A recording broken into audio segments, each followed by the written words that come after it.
News മോർണിംഗിലേക്ക് വീണ്ടും മറ്റത്തൂരിലേക്കാണ്. അവിടെ കോൺഗ്രസിന്റെ പ്രതിസന്ധി തീരുമാനമാകാതെ തുടരുകയാണ്. വിമത നേതാക്കൾ രാജ്യസന്നദ്ധത അറിയിച്ചെങ്കിലും TM ചന്ദ്രൻ ഉൾപ്പെടെയുള്ള നേതാക്കളെ തിരിച്ചെടുക്കരുത് എന്നാവശ്യപ്പെട്ട് ഔദ്യോഗിക പക്ഷവും രംഗത്തുണ്ട്.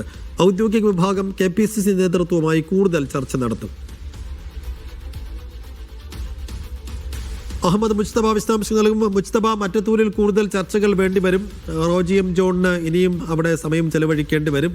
അപ്പോൾ ഈ പകലിലെങ്കിലും പ്രശ്നം രമ്യമായി പരിഹരിക്കാൻ കഴിയുമെന്ന പ്രതീക്ഷ കോൺഗ്രസ് നേതൃത്വത്തിനുണ്ടോ?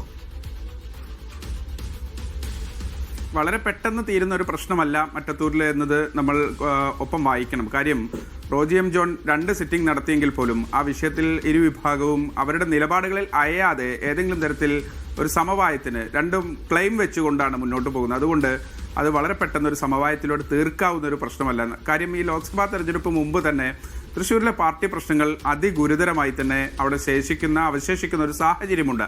ആ ഒരു ഘട്ടത്തിൽ ഇപ്പോൾ ഈ തിളക്കമാർന്ന വിജയം ഉണ്ടായിട്ട് പോലും അത് ആ രൂപത്തിൽ കൊണ്ടുപോകാൻ DCCക്ക് കഴിയാതെ പോകുന്നതിൻ്റെ പ്രശ്നവും അത് തന്നെയാണ്. അത്ര ആഴത്തിൽ തൃശ്ശൂരിലെ പല സ്ഥലങ്ങളിലും പാർട്ടി വലിയ പ്രതിസന്ധിയിലാണ് എന്നതുകൂടി സൂചിപ്പിക്കുന്നു.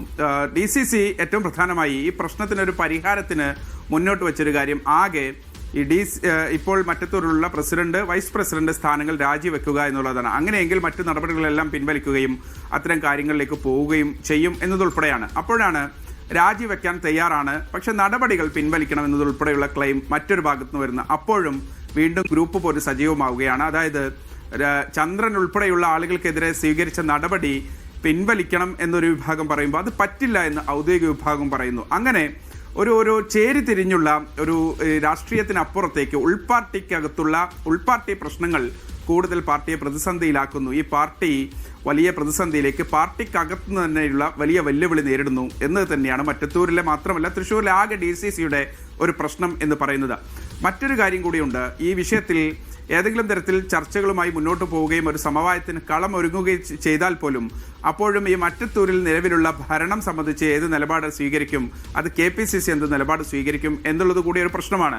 കാര്യം മറ്റത്തൂരിലെ വിഭാഗം ചന്ദ്രന്റെ കൂടെ നേരത്തെ ഉണ്ടായിരുന്ന മുൻ DCC പ്രസിഡന്റിന്റെ കൂടെ നിലയുറപ്പിക്കുമ്പോൾ ഈ നിലവിലുള്ള DCC പ്രസിഡന്റ് മറ്റൊരു നിലപാടുമായി മുന്നോട്ട് പോവുകയാണ്. ഈ ഒരു ക്ലാഷ് തന്നെയാണ് ഈ പ്രശ്നത്തെ എന്നോ തീർക്കാവുന്നത്. നമ്മൾ തന്നെ ഓരോ ദിവസവും മറ്റത്തൂരിലെ ഫോളോ അപ്പ് ഇങ്ങനെ നിരന്തരം കൊടുക്കുമ്പോഴും അത് എന്നോ തീർക്കാവുന്ന, പാർട്ടിക്കകത്ത് ഒരു വിശാലമായ ഒരു സിറ്റിംഗ് ഉണ്ടെങ്കിൽ പോലും ഉണ്ടായാൽ പോലും തീർക്കാവുന്ന, വളരെ ചെറിയ ഒരു ആശയവിനിമയത്തിന്റെ പേരിൽ നടക്കാവുന്ന, അതാണ് ഇങ്ങനെ KPCCയിലേക്ക് പോവുകയും അവിടെ നിന്ന് മധ്യസ്ഥൻ ഈ സണ്ണി ജോസഫിന്റെ ഇടനിലക്കാരൻ വഴി MLA വഴി റോജി എം ജോൺ MLA വഴി ഇത്തരത്തിലുള്ള ചർച്ചകളിലൊക്കെ നടക്കുന്നതിലേക്ക് പോകുന്നത് ഒരു തരത്തിൽ ഈ പാർട്ടിയുടെ പ്രശ്നം പരിഹരിക്കാതെ മറ്റത്തൂരിലെ പ്രശ്നവും പരിഹരിക്കപ്പെടില്ല എന്ന് തന്നെ നമുക്കതിൽ നിന്ന് വായിക്കേണ്ടി വരും. മറ്റൊരു കാര്യം, BJPയുമായി ബന്ധപ്പെട്ട് കരാറില്ല എന്ന് മറ്റത്തൂരിലെ നേതാക്കൾ ആവർത്തിച്ചു പറയുമ്പോൾ പോലും BJP അത് നിഷേധിച്ച് കഴിഞ്ഞ ദിവസങ്ങൾ രംഗത്തെത്തിയിട്ടുണ്ട്. അതുകൊണ്ട് മറ്റത്തൂരിലെ വിഷയം സംബന്ധിച്ച് ഇന്നിപ്പോൾ മറ്റു പ്രശ്നങ്ങൾ, പാർട്ടിക്കകത്തുള്ള പ്രശ്നങ്ങൾ തീർന്നാൽ പോലും ഏതെങ്കിലും തരത്തിൽ ആ ഭരണം ഒഴിയുകയാണെങ്കിൽ BJP പുതിയ ക്ലെയിം ഉന്നയിച്ച് പാർട്ടിയെ പ്രതിസന്ധിയിലാക്കുന്ന, കോൺഗ്രസിനെ മുൾമുന്നിൽ നിർത്തുന്ന ഏതെങ്കിലും തരത്തിലുള്ള വെളിപ്പെടുത്തലുകളുമായി മുന്നോട്ട് വരുമോ എന്നതുകൂടി അവിടെ പ്രധാനമാണ്.